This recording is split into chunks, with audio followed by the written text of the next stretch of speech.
गोलू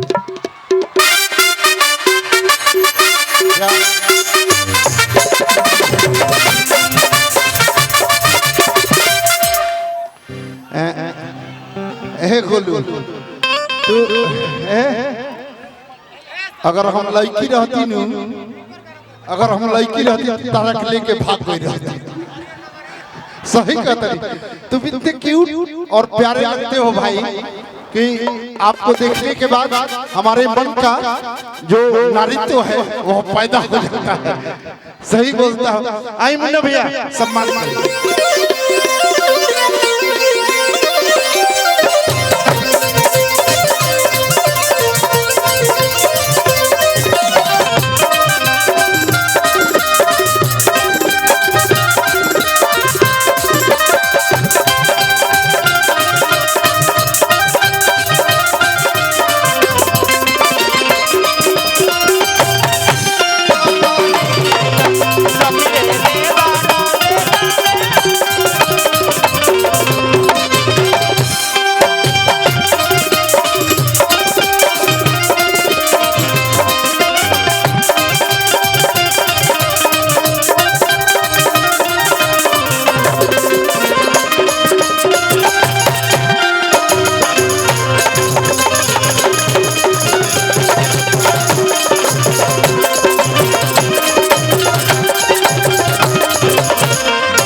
हमारे मन का वह उद्वेग जो है ना उद्भव आपको देखने के बाद पैदा होता है। यूट्यूब वाले जान ले बोलो का ये तो बुझाता कि रूस यूक्रेन पर हमला कर दिलस ओह टाइप के। लेकिन एक अनुरोध है आपसे रियली हृदय से कि अगर मैं किसी मंच पर रहूं तो आप किसी को फ्लाइंग किस मत दीजिए, हमें जलन होती है। हमें जलन होती है क्योंकि मैं चाहता हूं कि मेरा भाई ईमानदारी से केवल मेरा ही रहे और मैं तब भाई को लव यू बोलूं कि एक सागर रूप का लहराया होगा, आज चांद भी जमी पे आया होगा। तुम आईने के सामने जब गए होगे, आज आईने से आईना टकराया। भाई लव यू।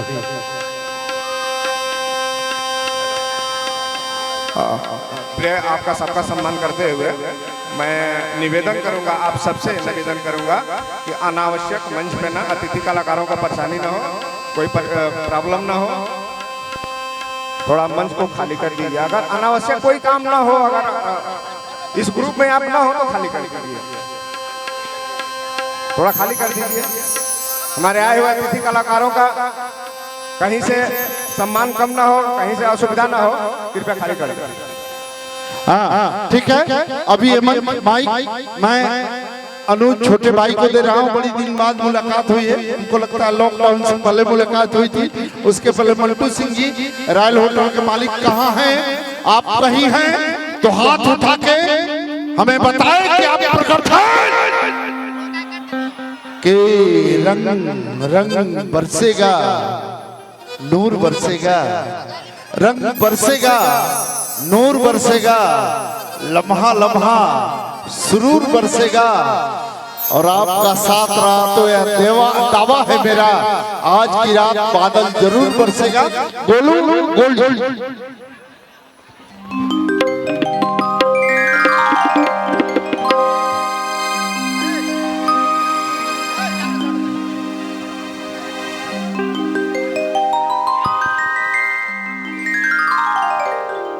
हेलो हेलो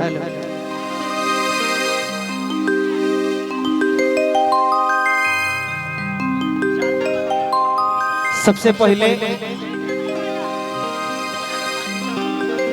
जितना हमार बड़ाई जिद्दी भैया कहले हैं वो काबिल तो ना है, लेकिन उनकर भाई हम जरूर है। एगो भाई खातिर कहते हैं, वो जिद्दी भैया खातिर तनी ताली तो लोग बजाता।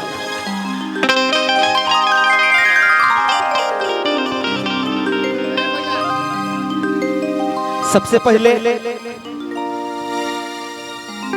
मंच के प्रणाम करते हुए एजा जुटल तमाम चाचा भैया बड़ बुजुर्ग और जो गुलुआ से हद से ज्यादा प्यार करेला, गोलुआ खाती अगर जानो देवे के बारी आई तो सबसे पहले हमारे नौजवान भाई लोग करी। तो जो गोलुआ से हद से ज्यादा प्यार करला हमारे नौजवान भाई सब को के प्रणाम करते हैं। हम साहब की तनी को ताली बजा के सगरी से आशीर्वाद मिले के चाहे हो।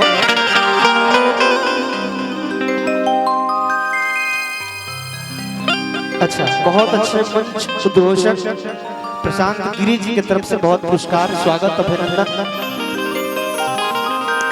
मंच पे उपस्थित तमाम म्यूजिशियन भाई हमारे गोलू जी जेकर जवाब देखे अभी, और एडवोकेट मुन्ना सिंह जी भैया की तरफ से हजारों रुपया के बारिश हुई, प्रणाम करतनी। और साथ ही साथ शमशेर सिंह जी जो कि सब इंस्पेक्टर बानी, वहाँ के सुपुत्र के हमनी के रिसेप्शन समारोह में जुटल बानी। कुंदन सिंह जी के तो माता रानी से कामना करो, विनती करो, दुआ करो कि जो जोड़ी रवा लगैले बानी इस जोड़ी में 4 चांद रवा लगैले रहा। और मंच पे उपस्थित तमाम कलाकार जे भी बा सबके उनके स्वागत करतनी। उजे बैठल बने हमार बहुत पुराना मित्र जेकर कोनो जवाबे नहीं के तनी आवो ना तू आजा राजेश भैया।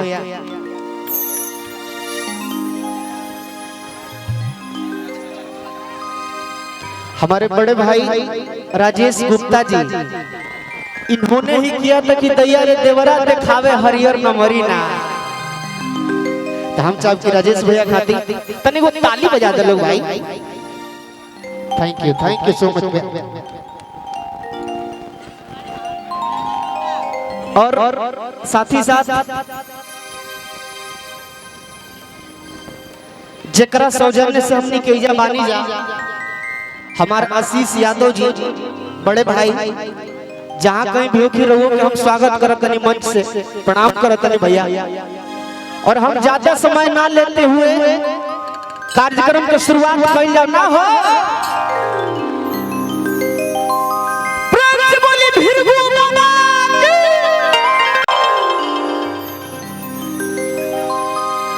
बोली बाबा भिरगु नाथ की।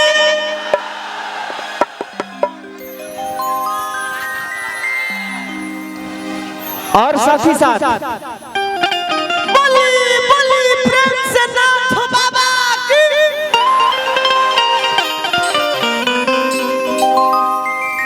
और कोनो भी शुभ कार्य करे से पहले तो जगत जननी मतारी के जरूर हमनी के गोहराई ले जाए। लइका माई के दरबार में गइल,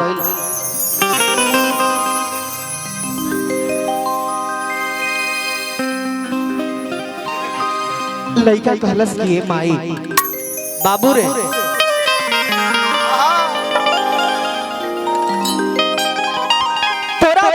जग की संसार अधूरा बरे माई। आज तोरा आवे के बाद ई बेटा के लाज बचावे के बाद लइका कहलस बाबुआ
लड़का कहलस का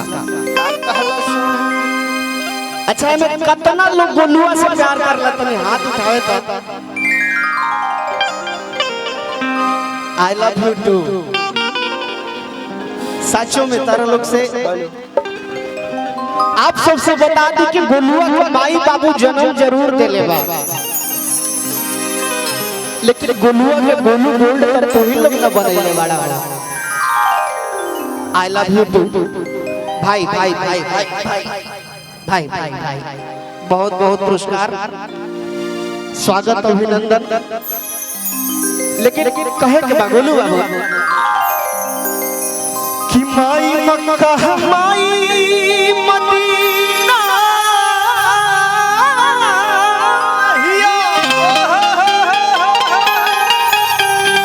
बिट्टू भैया माई मथुरा काशी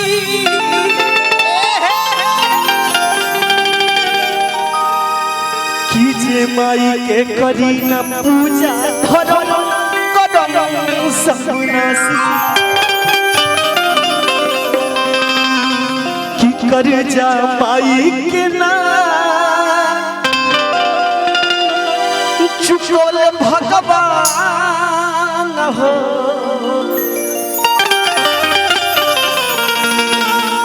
तब महिमा महान माई के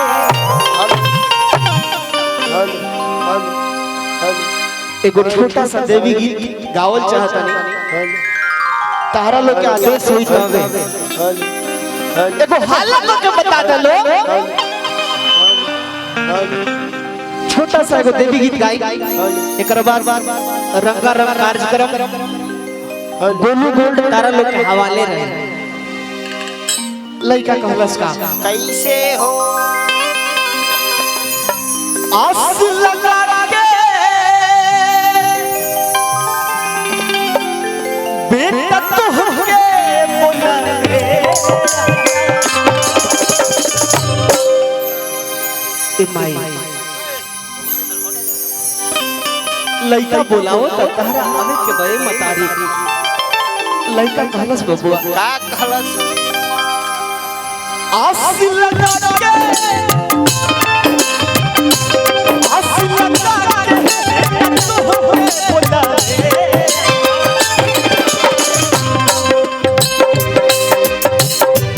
आस लगा के बेटा तो होके बोला रे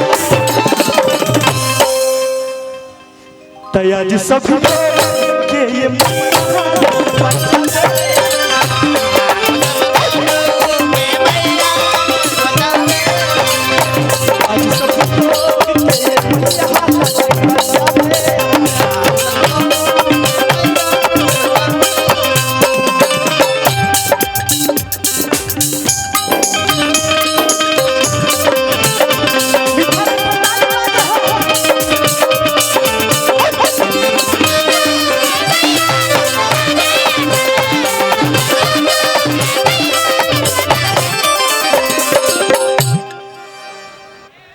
जब गोलुआ गावेला तो हमें डिस ब्रेक होला तने ध्यान दो लेकिन हमनी के कहे के बका भाई तू पढ़ी न लिखनु गोलुआ नाचो करला नाच के बता दी हो हां एकदम ताली बाजी ना जरूर है जरूर तने को बाकी बलिया वाला हल्ला हो के चाहिए भाई जियो यही तरह ना कहल जाला वीरों की धरती जवानों का देश अब बागी बलिया तू पढ़नी ना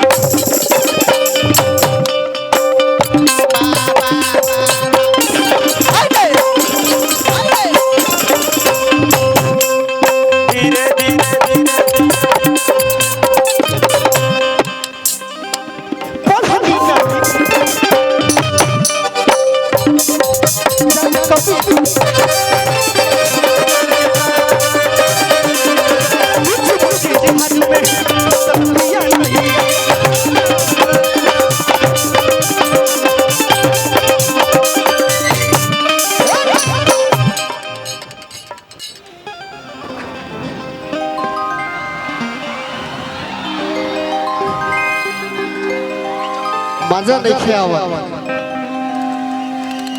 गोलुआ जब गावे लगता हमारे भाई झूमत रहे के चाहिए कैसे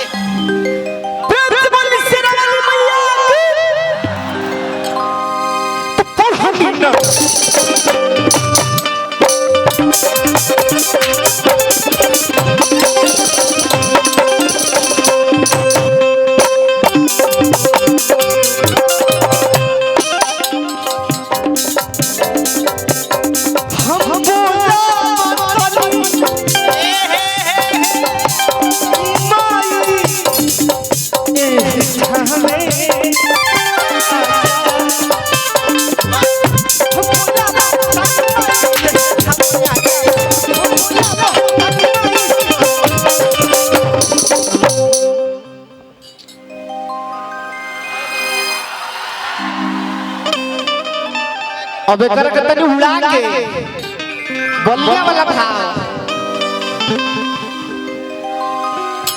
हम बोला बतानी लव यू अरे तेरे लोग पैसा की जरूरत नहीं के भाई खाली प्यार तो गुलुआ प्यार के भूखा बा खाली प्यार चाहिए तेरे लोग के हम बोला बतानी